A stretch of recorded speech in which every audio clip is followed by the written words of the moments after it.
y nos vamos o nos quedamos en el Ecuador. El Ecuador. Hoy somos todos más listos y más listas con los resultados electorales. Así que vamos a hacer un ping-pong con Sofía. Evidentemente el resto también puede participar en lo que ha podido interpretar o analizar. Nos hubiera gustado también que tuviera la Gaby, pero ella me ha dicho todo lo que más o menos me tiene que decir, así que también voy a poner voz de Gaby en algún momento. Ya sabemos, resultados, ya lo sabe todo el mundo. Sabemos que fueron las elecciones presidenciales el domingo pasado. Luisa primero, Luisa González, la del correísmo, ¿no? Frente a Novoa, no Álvaro Novoa. Digo porque algunos, ¿y será Álvaro Novoa? No, es el hijo. Daniel Novoa es el hijo del multimillonario Álvaro Novoa. Esos son los que han quedado para segunda vuelta, que la fecha, a ver si la digo bien, es el 15 de octubre. El 15 de 15 de octubre es octubre. porque además recuerden, 15 de octubre, segunda vuelta ecuatoriana, 22 de octubre, primera vuelta argentina. ¿Alguien da más? Bueno, pues así vamos a tener esos días. Yo prometo estar más cansado que lo que ya estoy en estos días. Primero, Sofía, yo diría que antes de analizar, ¿nos puedes ayudar a entender quién es Daniel Noboa? Porque yo estoy seguro que si le preguntamos al 99% de la gente que sigue la realidad política latinoamericana, no tiene bien, es muy joven, ¿no? ¿Qué ha hecho en su vida? ¿Quién es? O sea, cuéntanos algo, porfa. Bueno, te voy a contar, refiriéndome a una nota que sacó Radio Pichincha. A propósito, lean la web de radiopichincha.com para que se enteren de lo que pasa en Ecuador. Y él fue un ex asambleísta. Mira, él está ahora reconocido como la sorpresa de las elecciones. No estaba en las encuestas, por lo menos no en las que yo vi. Y tiene 35 años, fue ex asambleísta y como no se metió con nadie, nadie lo atacó, nadie lo investigó, nadie habló con él en el debate, a excepción de Jan Topi, que por ahí medio quiso tener ese diálogo un poco machista de tú y yo estamos elevando el debate, ¿no? Y lo que hizo fue, creo que, trasladarle sus propios votos a Daniel Noboa y subirle el perfil. Y pues como nadie lo investigó, nadie se preocupó de quién era, cómo era, qué tenía en su pasado, realmente simplemente resbaló y terminó siendo el ganador pues Yo tengo de los sectores una de la hipótesis, derecha. Sofía, que en algunos países donde verdaderamente hay un alto grado de Estado fallido y donde hay una alta fragmentación y volatilidad partidaria, esta semana pasada el segundo fue Daniel Noboa. La semana anterior hubiera sido Ujú. Topic. La semana siguiente a lo mejor hubiera sido Zurita. La otra semana a lo mejor hubiera sido Yaku que hubiera remontado. La siguiente hubiera sido Herbas. Dicho de otro modo, cuando hay tanta volatilidad, pasó en Perú. En Perú ocurrió algo muy parecido. Yo creo que era el otro candidato, se jugaba quién era el otro candidato que competía con el correísmo. La identidad política correísta era clara, el valor 33,6, Sí. que es parecido a lo que viene sacando constantemente. Si miramos a Andrés Arauz, Ujú. sacó algo parecido para no marear en números, ¿no? Si miramos incluso la victoria aplastante en las seccionales, hay que recordar que en las seccionales no hay segunda vuelta en el Ecuador, por lo tanto, Claro. no era Ujú. necesario sacar 50 puntos para quedarse con la prefectura de Pichincha, con la prefectura de Guayas, con la... No, sacó el 27% sobre el voto nacional, si hiciéramos el total en las seccionales. Esa es la fuerza correísta del 33, 32, 34, eso da igual, es la primera. El otro, no sabemos, ¿no? El otro le tocó no, pero es un perfil interesante, ¿no? Yo, Sofía, creo que es un perfil, un tipo que cuando le escuchas, el tipo dice cosas, porque además en el tema económico, petrolero, minero, siempre ha estado en esos business, ¿no? Pero se preparó bastante bien para el debate, porque te digo, él fue asambleísta y no es que tenía brillantes exposiciones durante su paso por la Asamblea Nacional, ¿no? Y ahí revisábamos que pues él se ha educado en el exterior, en el colegio. Luisa, por ejemplo, estudió en un colegio fiscal, en una universidad pública, después tuvo una beca y luego sí estudió varios máster a nivel internacional en España, entiendo. Novoa, en cambio, estudió varias carreras también en Harvard. Y, a ver, si no estoy mal, me falta un dato más de Fue el él. presidente de la Comisión de Desarrollo Económico de la Asamblea en este Sí, último sí, sí. periodo, ¿no? Y que él hace unos días también salió un audio en el que él peleó ser presidente de la Comisión de Fiscalización, pero como Villavicencio, que fue el presidente de la Comisión de Fiscalización, era muy amigo del presidente Guillermo Lazo, pues tuvo la preferencia para ocupar ese puesto. Pero ahí hay una bronca incluso que también pues pudieron revelarle en estos días. Pero esto es un poquito de lo que es Daniel Noboa, es hijo del multimillonario Álvaro Noboa. De hecho, sorprendió que cuando él anunció su candidatura, Álvaro Noboa, su padre, sacó un tuit anunciando su candidatura también ¿Cómo? y luego Espérate, lo que iban los borró. dos a la vez. Claro, luego lo O sea, borró. Novoa Parece versus que, a Novoa. mí me parece que la esposa, la mamá de Daniel Noboa, le dijo, a ver, esta vez le toca al hijo. Hay que Y recordar que bueno, ahora anda un poco orgulloso. Álvaro Novoa ya se había candidateado varias veces, ¿no? 5 veces. 5 veces.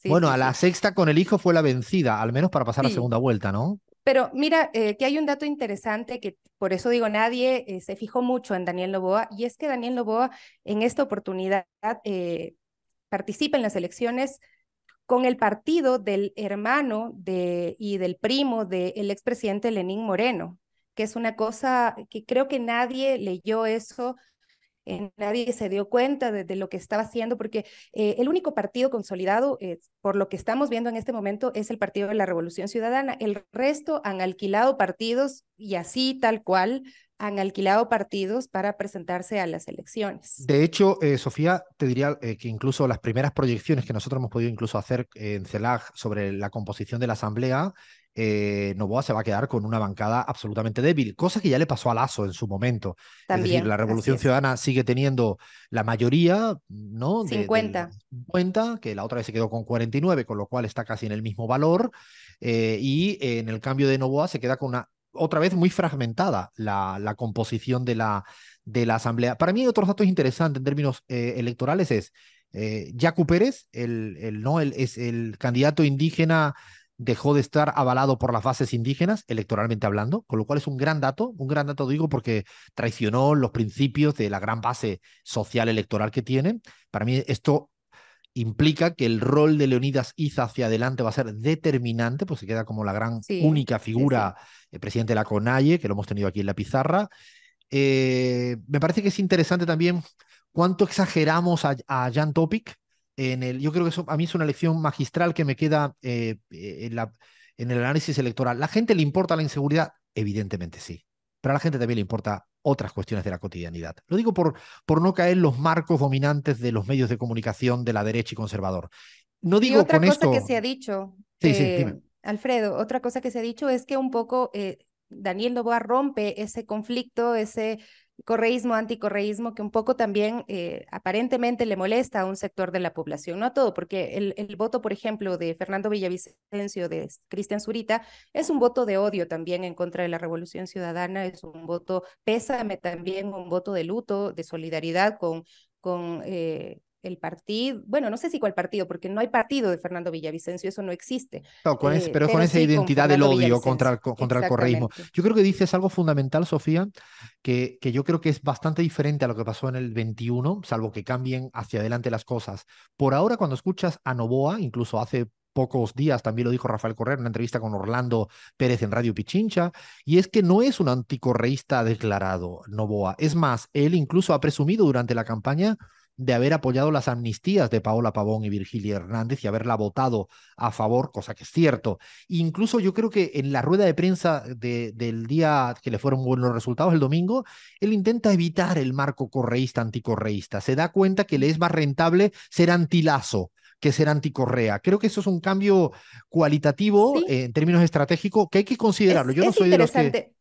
Pero también Rafael Correa el día jueves dio una entrevista también con Orlando Pérez y dice que Daniel Noboa los buscó a la Revolución Ciudadana para ser candidato por la A eso mismo Revolución me refiero. De Ciudadana. hecho, en esa entrevista que es sumamente interesante, esa misma, él plantea que cuando uno se te acerca, más allá de que no esté de acuerdo en la Revolución Ciudadana, lo que te plantea es que no es el anticorreísta. Y creo que eso es interesante de cara al marco que se abra para la segunda vuelta. Cambia el marco, por lo menos hasta el momento, cambia el marco.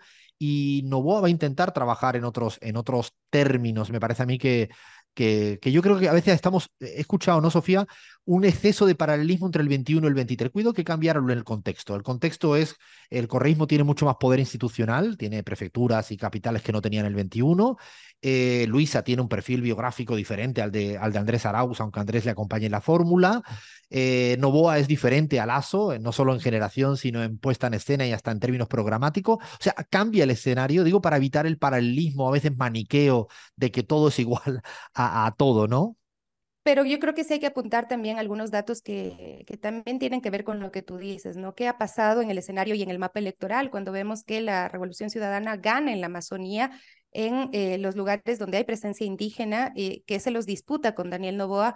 En 4 provincias de la Amazonía gana la Revolución Ciudadana, en la Sierra Centro obtiene una alta votación la Revolución Ciudadana y obtiene menos votos de los que pensaba tener en Guayas y en Manabí, aunque claro, Manabí tú dices 51%, bueno, se esperaba más para Luisa en Manabí, ¿no? Y gana Pichincha, que revierte lo que pasó en la primera vuelta con Lazo y en los resultados anteriores, ¿no? Así es que Es estos importantísimo eso, factores son importantes. porque para explicar el Ecuador, Sofía lo sabe muy bien, pero el efecto, el clivaje sierra-costa es determinante, y yo creo que el hecho que ha mejorado, yo el otro día miré los resultados con Nicolás Oliva y en 5,4 puntos en todo lo que es Sierra-Amazonía, quitando Quito y Cuenca, porque serían casi, tienen vida propia por ser ciudades grandes, subió 5,4 en voto válido la fórmula de la Revolución Ciudadana. Y en cambio, en la zona de Guayas, aunque aumenta en voto absoluto, pero en términos de voto válido, porcentaje de voto válido, cae un poquito. Es cierto, como tú dices, Sofía,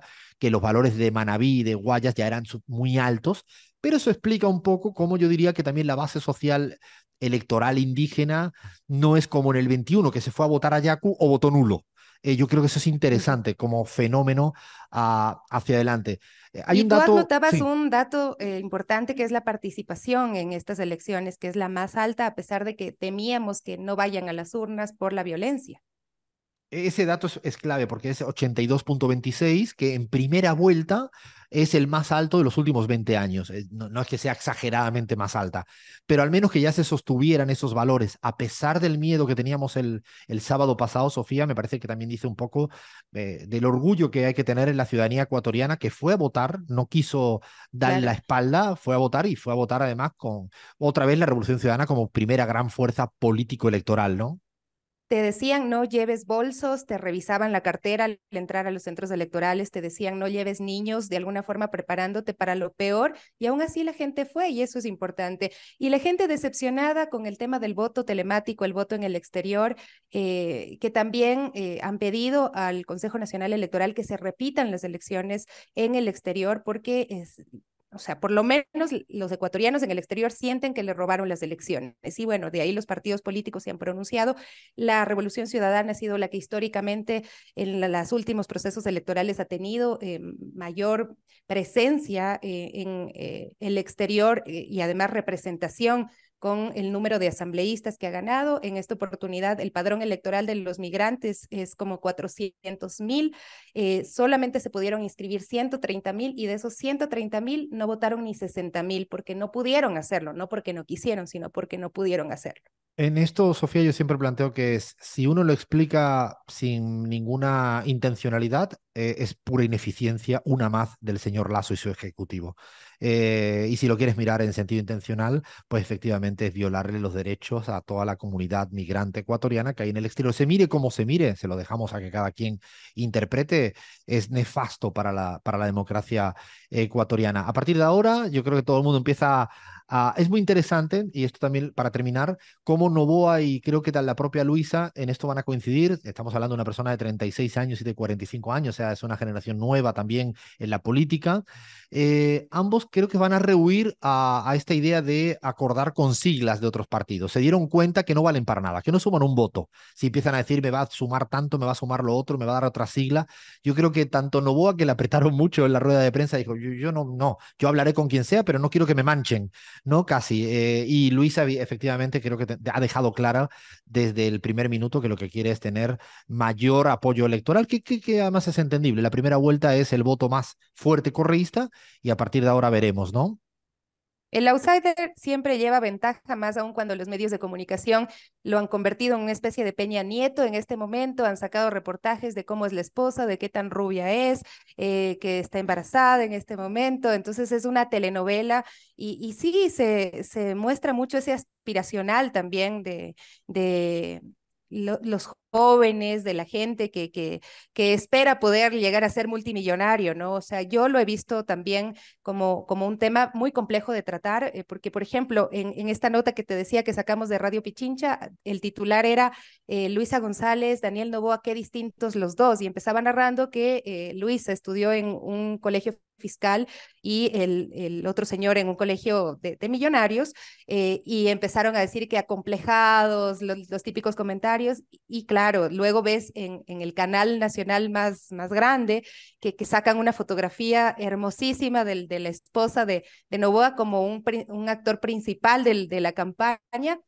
cuando pensábamos que habíamos superado esto de la primera dama, del primer caballero, no sé, porque no hay primer caballero, solo hay primeras damas, ¿no? Entonces, Sí. No, sí, y el ha contraste es sido muy feo. obvio y creo que más adelante, poco a poco, le iremos haciendo un perfil, una biografía mucho más a Novoa, porque efectivamente es alguien para mucha gente desconocida. Y también, Luisa, recomendamos nuestra entrevista, nuestra charla con ella de hace nada, 2 semanas aquí en La Pizarra, donde yo creo que la escuchas y ya sabes bien para dónde va y qué piensa. Bueno, paramos, que llega la tanda informativa y seguimos, que todavía queda una segunda hora fascinante de La Pizarra.